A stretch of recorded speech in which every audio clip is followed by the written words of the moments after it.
in Denver at the tour stop of the Metal Alliance tour, and we're here with Steve, guitar and vocals from the Atlas Moth, and Alex, bass player.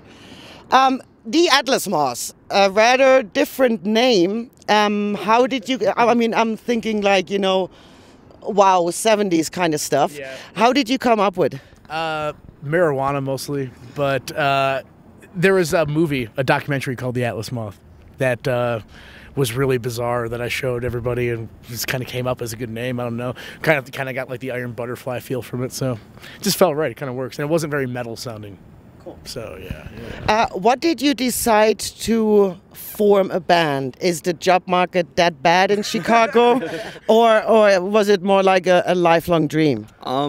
I think we all played in other bands before we started the Atlas Moth, and they didn't do so well. So we all just kind of came together with a collective idea as to what we were all the dudes in our other bands that actually wanted to do something. So that's how it came together. Which brings me to my next question. Describe your music, and what kind of statement do you want to bring over to the audience? I think ADD would be a very good description for it all. It's very left brain, right brain kind of stuff going on there at all times. As far as a message, I don't really know. Do we have a message?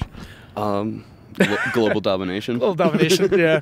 I don't know. There's like a lot of personal things that are talked about lyrically, you know, but I think both Dave and I write our own lyrics, so I think there's kind of like a general sense of like keeping things very vague and poetic, just so you can kind of draw your own message from it, you know. I think that's what music spoke to me when I was younger, so I think that would be like the way I'd want to present it to someone now, be on the other side, you know.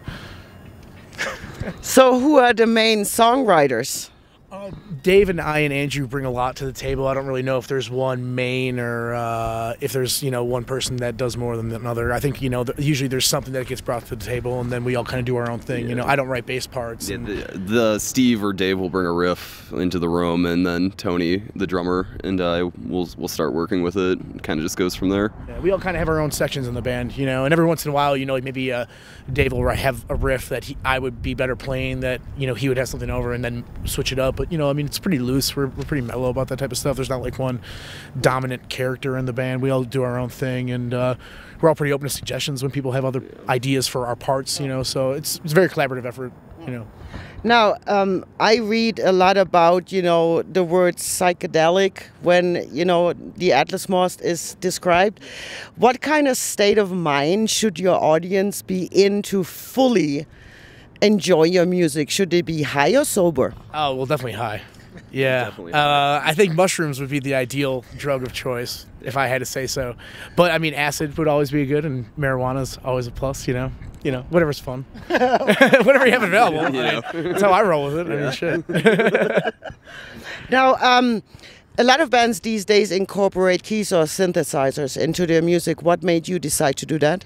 Well, initially we really didn't necessarily want a keyboard player. Yeah, I don't think it was actually like a synth thing. We wanted like sort of an electronic noise guy. It's something to add atmosphere to the sound a little bit. Not necessarily, like Liberace rocking out or anything, but and we recorded an EP with Andrew, our first EP we did with him, and he wasn't in the band yet, and he was talking about breaking up his band and starting his own band that sounded like us, and we just didn't think that was a good idea, because we didn't want any more competition. So we told him to join our band, and that we needed some guy to make a bunch of noise, and that's his specialty. So, and then he decided to play guitar too. I don't know where that necessarily came from. Yeah, but, that's the three guitar player thing just kind of came out of nowhere. Yeah. You took my next question.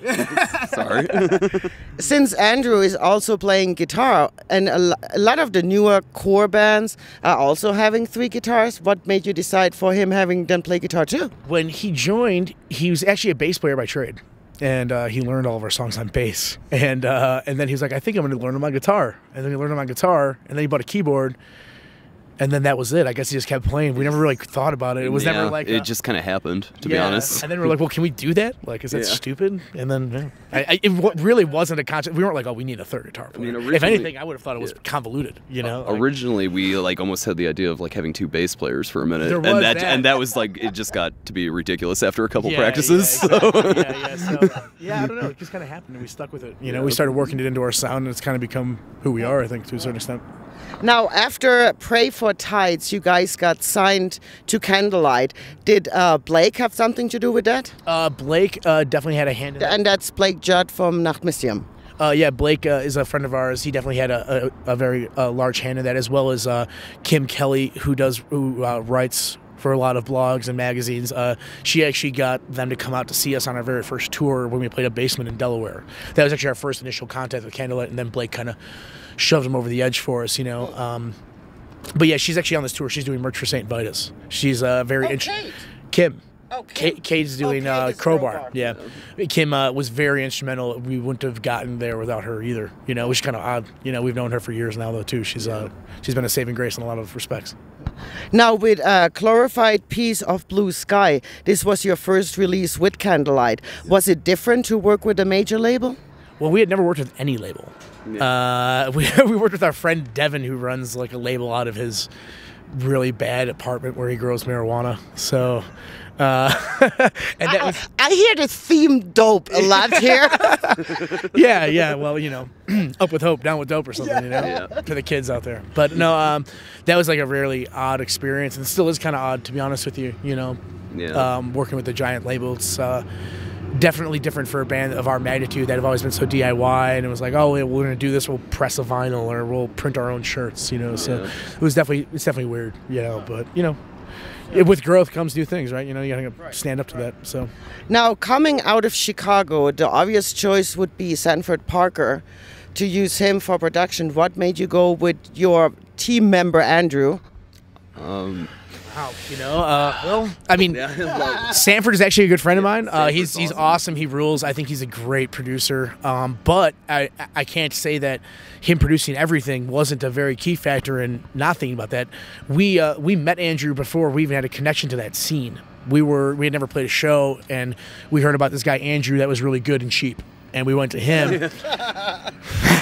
I don't look like I made the money. I mean, you know, we were doing it on ourselves, the EP, you know, the Pray for Tides EP, and he came through really hard for us. And then, like I said, like he just kind of was like, oh, yeah, you know, I'm going to start a band like you. And we were like, yeah, no, just join our band. And then it was kind of like, oh, well, now we have a guy that records in our band, so of course he wanted to record us, you know. So there was never even a thought of like, oh, no, Sanford. It was not even that. It was like, oh, well, Andrew's in our band. Yeah. We might as well have him do it, you know, because I do all of the artwork, so it was kind of like keeping it in the family type of thing, you know. And we like to have control. We're very big on control over our things, so it helps, you know.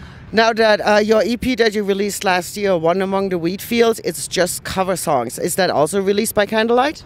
Yeah, it was just a digital release. We were doing it to promote that Nachtmuseum Zoroaster tour that we were doing. Kind of fell off the face of the planet there for a second over the summer, and we got bored, and we were writing a new record, and we wanted to kind of do like a little pre-production, but which it kind of was worthless because we did none of those techniques that we used on that. But it was more or less we were really bored, and we decided to record some cover songs that we'd been talking about recording for a long time. So, whose decision was it to record what song?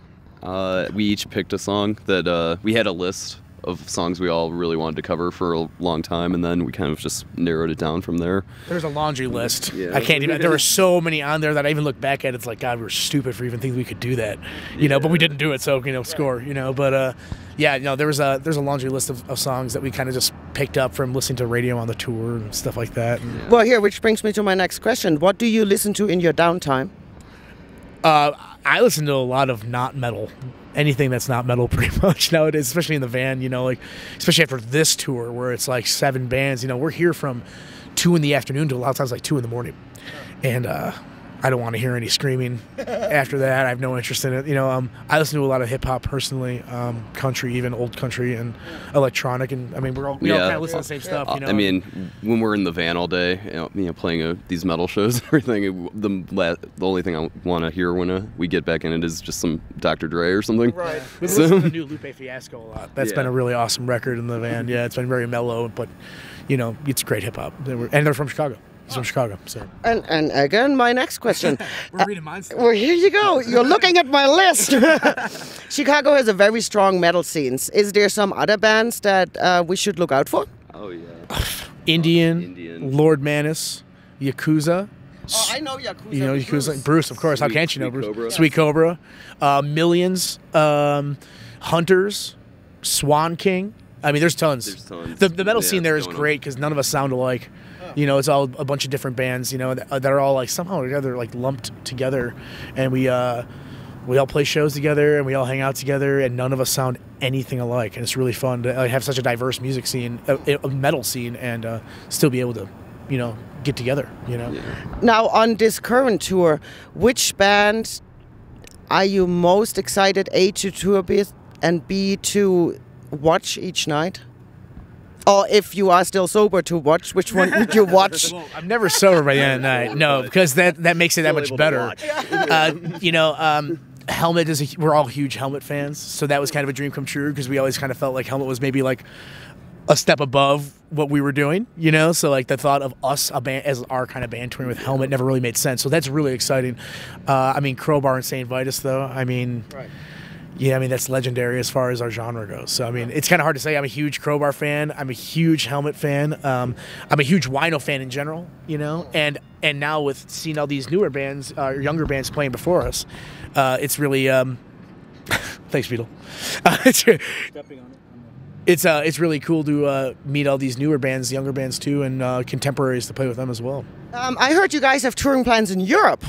Would you like to talk a little bit about it, or is that rumor control? Well, there's really no plans. We want to get over there. We just haven't had the right opportunity yet. We were supposed to be over there last year, and just didn't seem like the right thing for us to do at the time. And we just recorded a new record before we left for this tour. Oh, nice. So I think now we're doing this. I mean, there's no way we could turn down a Crowbar, Helmet, St. Vitus tour. Right. That would just be silly. So. Yeah. That's stupid. So we recorded this record. We're about 80% done, 75% done, and we finish up with these guys in like the second week of April, and we're going to go home to Chicago, and we're going to finish it up, and it's coming out in September, and then touring will commence in full form. Who knows? There might be something over the summer. You never know, and we don't have jobs, so we're good to go. Yeah, we're ready to go. I mean, in all honesty, at home I'm a loser. Out here, at least I'm doing something. So. Okay, the famous last words, Alex. Oh. Just fucking smoke weed every day. I second this, yes. Well, thanks a lot, guys. Thank you.